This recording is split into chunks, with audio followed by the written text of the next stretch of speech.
First, though, that 7 News exclusive story now getting the attention of D.C. leaders. Council members are looking into the city's housing laws amid an ongoing legal battle between an Airbnb owner and the woman that she says has been squatting in her home for months.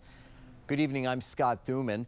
Last night, our Phylicia Ashley discovered this isn't the first time this so-called unwanted guest has stayed beyond her welcome, and now she's looking into how this case could impact the future of housing laws in the district.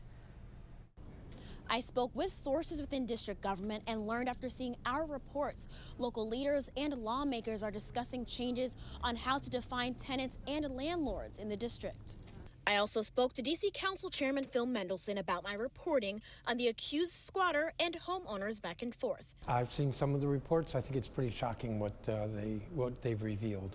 Most alarming to the chairman are the patterns 7 News uncovered in court records about Romero's history of repeated evictions in the district. To me, it's this pattern. It's not just one situation, but the fact that the allegations are situation after situation, apartment building after apartment building. To me, it seems that there's intent, and that's why I've said I think that it's more than just the traditional landlord-tenant situation. It's more than just a civil matter. I can't help but think that there's some criminal implications. The alleged squatted home is in Councilman Zachary Parker's ward.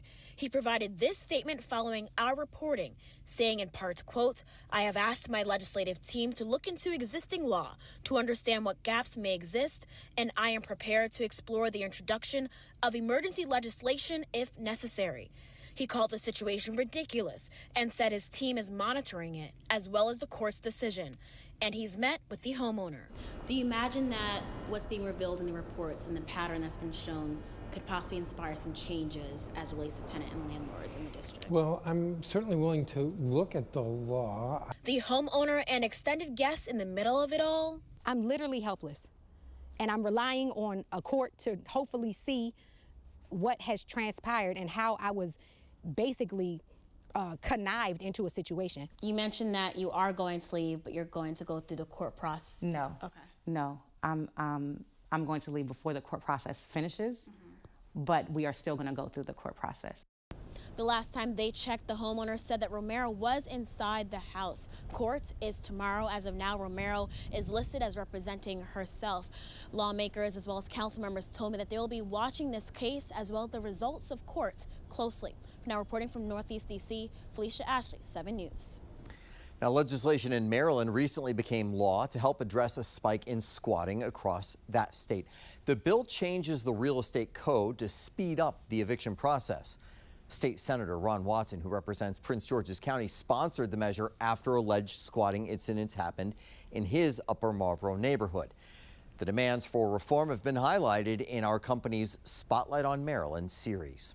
Now, you can scan this QR code that's on your screen to watch all of our reporting on this controversial case here, and stay with 7 News on your side for the outcome of tomorrow's court hearing, both on air and on WJLA.com.